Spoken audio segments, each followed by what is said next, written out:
बिस्मिल्लाहिर्रहमानिर्रहीम। अस्सलाम वालेकुम। अगले 72 घंटे इंतहाई अहम होने वाले हैं, क्योंकि इस वक्त ईरान के सुप्रीम लीडर की जानिब से अब जो अलर्ट जारी आया है, जिसमें अब ये ऑर्डर जारी किया गया है, वो बड़ा ख़तरनाक है। अब ये अली लरिजानी का बदला लेने के लिए जा रहे हैं। ये अटैक नहीं सिर्फ होगा, यानी ये सिंपल से जो अभी तक वो अटैक कर रहे हैं उससे कुछ बढ़कर होने वाला है। और इस अटैक में ज़हन में रहे कि ईरान के सुप्रीम लीडर ने जो बात की है वो शायद ईरान के जो प्रीवियस सुप्रीम लीडर थे आयतुल्लाह अली खामनेई, वो नहीं कर सकते थे। इन्होंने सारी की सारी जो बैकडोर चैनल पर जो मुस्लिम कंट्रीज बातचीत करी थी उनको कैंसिल कर दिया है। और इन्होंने कहा है कि जिस बंदे के साथ मुज़ाकरा थे उसको तो आपने मार दिया है, अब इंतकाम लेने का वक्त है। और तमाम बड़े अहदेदारों को कह दिया है कि इंतकाम ले, और अटैक का हुक्म जारी किया है। और उन्होंने एक बात कही है जो बड़ी सबसे अहम है। उन्होंने कहा कि मुझे हथियार की ज़ुबान समझ आती है, यानी अब आपसे बात नहीं होगी। आप यहाँ से अंदाज़ा करें कि अब जो एयरक्राफ्ट कैरियर है गालिबन ये वहाँ पर अटैक करने जा रहे हैं, क्योंकि इन्होंने जिस बंदे को मारा अली लरिजानी को, वो बातचीत में सबसे अहम था। यानी वो रूस से बात करता था, चाइना से करता था, अमेरिका से, सारी गल्फ कंट्री से। इन्होंने उसको मारा है। अब असला जो इस वक्त ये इस्तेमाल करते रहे, उससे ज़्यादा ख़तरनाक सूरत हाल ये है कि अब ये शायद एयरक्राफ्ट कैरियर को डायरेक्टली डुबोने के लिए जा रहे हैं, ये अटैक करने जा रहे हैं। एयरक्राफ्ट कैरियर को डुबोने का मतलब क्या है?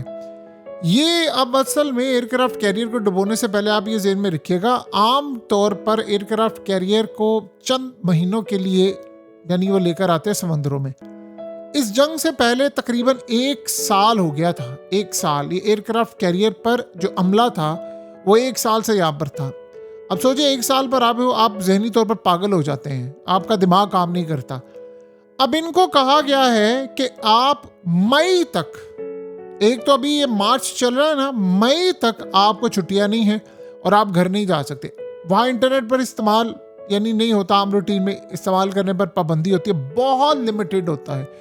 आप घर वालों से शाज़ो नाज़र, क्योंकि सैटेलाइट इंटरनेट होता है तो आपके लिए सारा उनको सिस्टम को चाहिए होता है, मिसाइल और ये वो, तो बड़ा लिमिटेड होता है। 5000 बंदा वहाँ पर होता है, सारे इस्तेमाल करें। डाउनलोडिंग आप हैवी नहीं कर सकते, आप कॉल नहीं कर सकते, बस रेयरली आपको चांस मिलता है कॉल करने का। और उसके बाद सूरत हाल होती है कि आप अपने घर वालों से दूर होते हो, आपको ये नहीं पता पागल हो गए हो, मेंटल हेल्थ के इशू हो गए हैं बहुत ज़्यादा, नींद का मसला हो जाता है, स्ट्रेस से आपको काफ़ी सारी चीज़ें होती हैं। और अभी उनको कह दिया गया है कि मई के एंड तक, और उसके बाद इसका मतलब है कि अटैक अब होने वाला, लड़ाई होने जा रही है बहुत ज़्यादा ख़तरनाक।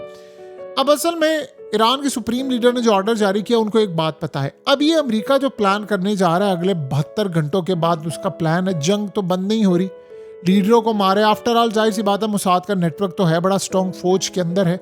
अभी 500 लोग तो इन्होंने 3-4 दिन पहले ही पकड़े हैं, तो ये हालत है। तो सोचे गद्दारी किस लेवल पर हो रही है ईरान के अंदर। अब ये करने जा रहे हैं कि ट्रम्प ये चाह रहा है, उसको प्लान ये दिया गया, वो कहता है मैं विक्ट्री डिक्लेयर करना चाहता हूँ। प्लान उसको ये दिया गया है कि आप ईरान के अंदर उतारें फौज, उससे पहले ईरान में कुछ पता नहीं कौन से वाले हथियार इस्तेमाल करें कि धुआं हो जाए, वहाँ पे आपके कमांडर्स उतरे और यूरेनियम निकाल कर ले जाए, और यूरेनियम को अमेरिका लेकर आए, और उसके बाद ये विक्ट्री डिक्लेयर करके ऐलान कर दें कि जी हमने यहाँ से यूरेनियम निकाल लिया है और मैं ये जंग ख़त्म कर रहा हूँ और फलाना कर रहा हूँ और ये हो गया वो हो गया। यानी ये सूरत हाल है। पहली बात है यूरेनियम की, जहाँ तक बात है तो ईरान ने यहाँ तक कहा है कि हम इसको मॉस्को को देने को तैयार है। अमेरिका पर नहीं भरोसा, मॉस्को को देने को तैयार है।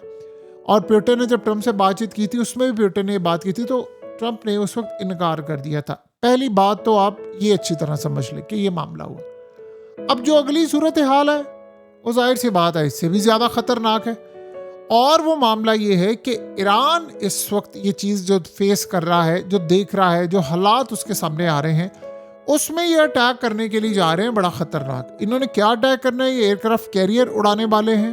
कहाँ पर अटैक होगा, क्या ईरान अटैक करने वाला है, अमेरिका को ये बात पता है, लेकिन ये बड़ा तबाहकुन मामला है। देखिए ये जो आपकी स्क्रीन पर इस वक्त नोट आ रहा है, ये अली लरिजानी का उनके हाथ से लिखा हुआ नोट है।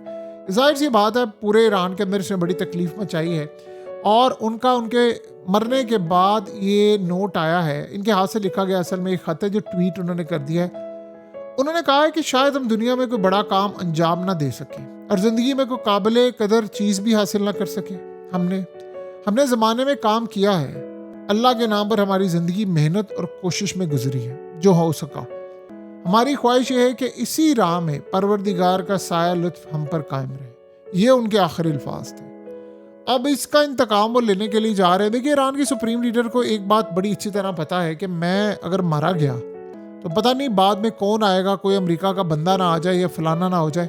तो जो इंतकाम लेना है अभी ले और मारे इनको। तो इसीलिए उन्होंने इंतकाम शदीद का वर्ड इस्तेमाल करते हुए अब सवेयर रिवेंज जिसे कहते हैं, बड़ा शदीद बदला, वो अब लेने के लिए जा रहे हैं। और इसमें वो शायद अगले 72 घंटों में उनका प्लान है कि हम क़यामत बर्पा कर दे। क्या वो करेंगे, क्या सूरत हाल है, कुछ नहीं। अमेरिका का प्लान है कि कमांडोज उतार दे। ये फैसला कुन मोड़ अब आ गया है, क्योंकि ये ज़हन में रखिएगा, ये स्ट्रेट ऑफ हॉर्मुज़ खुलता हुआ नज़र नहीं आ रहा। और ईरान देखिए, अगर इनके लीडर को भी आप मार देते हैं, ये ज़हन में रखिएगा। अब हिजबुल्लाह ने कल निहारिया में जो अटैक किया है, आप सबने देखा है कि एक ही मिसाइल आया था और वही सीधा जाकर हिट हुआ है, और आग देख सकते हैं। अब हसन नसरुल्लाह मारे जा चुके हैं। अब इस वक्त हिजबुल्लाह भी जंग में उतर चुका हुआ है, तो उन्होंने भी काफ़ी लड़ाई लड़ी। ईरान इन सब से आगे है। यमन भी इस वक्त तैयारी करे बाबुल मंदब और रेड सी बंद करे। ये लीडर चाहे सारे भी मारे जाए, इनके आपने बहुत सारे लोग मार दिए, ये लड़ाई नहीं रुकने वाली। ये आप ज़हन में रख लीजिएगा। जहाँ तक बात है सरेंडर की, देखिए ये सरेंडर नहीं होना, ये ईरानियों ने नहीं करना। आप ये बात आप भूल जाएं कि ये करेंगे, इनके खून में नहीं है सरेंडर करना। ये अगर पता इनको चलेगा, इनके साथ जो लड़ने वाले लोग हैं, देखिए एक बात ज़हन में रखिएगा, ये बात तो ट्रम्प के लिए बड़ी खतरनाक है ना कि ईरान के अंदर अवाम सड़कों पर नहीं निकले, उनका प्लान ही हुआ। तो अब वो विक्ट्री डिक्लेयर करके यहाँ से निकलना चाहते हैं। लीडरों को आप मारेंगे, जाहिर सी बात है ईरान के अंदर अली लरिजानी अब वो आम फिर रहे हैं, घूम रहे हैं, वो प्रोटोकॉल के साथ नहीं होते जैसे बाकी दुनिया के अंदर लोग होते हैं, सियासतदान होते हैं, जर्नैल होते हैं, फौज के लोग होते हैं, उनके साथ वो बेइंतहा गाड़ियाँ होती हैं। ये लोग सड़कों पर निकल जाते हैं, अवाम के अंदर घुल जाते हैं। तो ये इनका एक ड्रॉबैक है। जाहिर सी बात है इनको पता होना चाहिए कि इसराइल मोसाद के एजेंट आपके आगे पीछे। इसराइल का नेटवर्क बहुत मजबूत है ईरान के अंदर, बहुत ज़्यादा मजबूत है, बहुत ज़्यादा मजबूत है। इतना मजबूत है कि दुनिया में कहीं शायद उनका अपने मुल्क में भी ना इतना हो शिन बैत का नेटवर्क जितना मोसाद का नेटवर्क यहाँ पर मजबूत है। तो वो अटैक करेंगे, उन्होंने करना कुछ ना कुछ तो उन्होंने करना ही करना है। तो यहाँ से वो पीछे नहीं हटने वाले। ये लड़ाई अब बहुत एंड तक जानी है, ये बड़ी खतरनाक लड़ाई है। अब ईरान की सुप्रीम लीडर ने देखिए इतनी बड़ी जो स्टेटमेंट है, आपको याद है कभी ज़िंदगी में आयतुल्लाह अली खामनाई ने दी हो, उन्होंने कहा कि मुझे गोली की ज़ुबान समझ आती है, आपने जिस बंदे से मुज़ाकरात करने थे उसको तो मार दिया है, तो अब ये लड़ाई की सूरत हाल है और ये लड़ना है और ये हम लड़ेंगे। तो अब मुज़ाकरात के लिए खाली इनको नहीं, और बहुत सारे लोगों को मार दिया है जिन्होंने मुज़ाकरात करने थे।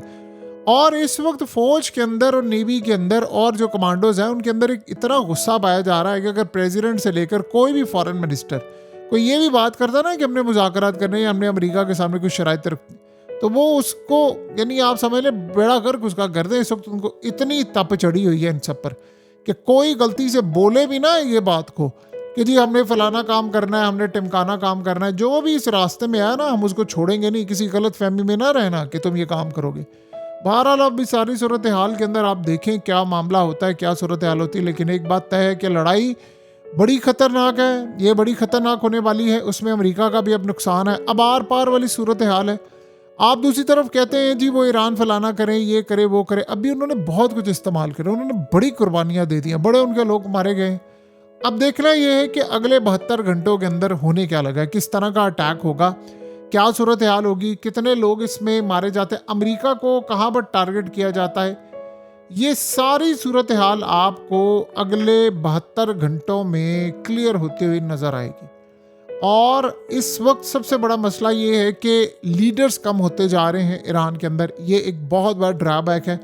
आपको पता है कि जब लीडर्स कम हो जाते हैं तो दुश्मन के लिए और भी ज़्यादा मुश्किल सूरत हाल है, क्योंकि गैप फिर होता ही है। जैसे अब देखिए ईरान के अंदर जो 31 कमांड सेंटर्स है वो कोई किसी की नहीं सुन रहा, वो मारी जा रहे हैं, मारी जा रहे हैं, मारी जा रहे हैं, मारते ही जा रहे हैं। यानी वो अब कोई ऐसी सूरत हाल नहीं है जिसमें वो पीछे हटे। तो ऐसा मामला जब आता है तो आप ये समझ लें कि काफ़ी ज़्यादा पैनिक क्रिएट हो जाता है। और अब देखना ये है कि इस सारी सूरत हाल में कहाँ तक मामला जाता है, क्या सूरत हाल होती है। लेकिन बस एक बात तय है कि आने वाले वक्त में अब हम जो हालात देखने के लिए जा रहे हैं वो बड़े तबाहकुन होंगे वो इस खित्ते के लिए, क्योंकि ईरान ने फैसला किया है कि अमेरिका के फ़ौजी अड्डों का एक ईंट का सिलसिला भी, यानी अगर कोई पत्थर भी पड़ा हुआ है ना या कोई ईंट भी पड़ी है तो वो भी हम सलामत नहीं छोड़ेंगे। और ऊपर से अमेरिका देखिए प्लान कर रहा है वहाँ पर खाक आइलैंड पर आने की और इनकी बिजली तबाह करने की, फलाना करने की। ये चाहते हैं कि शायद ईरान के पास वॉर हेड हो पहले, वो इस्तेमाल करके इस पर लगा कर तो मार दे। अगर ऐसी सूरत हाल है तो फिर अब क्या कह सकते हैं। इन्होंने अगर फैसला कर लिया तबाही का, 1 बाय 1 इन्होंने सबकी तरफ आना। ये ईरान अगर गया ना तो ये बाकी सारे मुल्कों के लीडर्स भी इसी तरह मारने शुरू कर देंगे। ये ज़्यादा दूर नहीं है। कोई समझ रहा है ना कि अमेरिका के साथ है, अमेरिका बचा लेगा, नहीं बचाएगा। वो अपने वक्त आने पर अपने सफीरों को मरवा देता है। ये क्या बात है।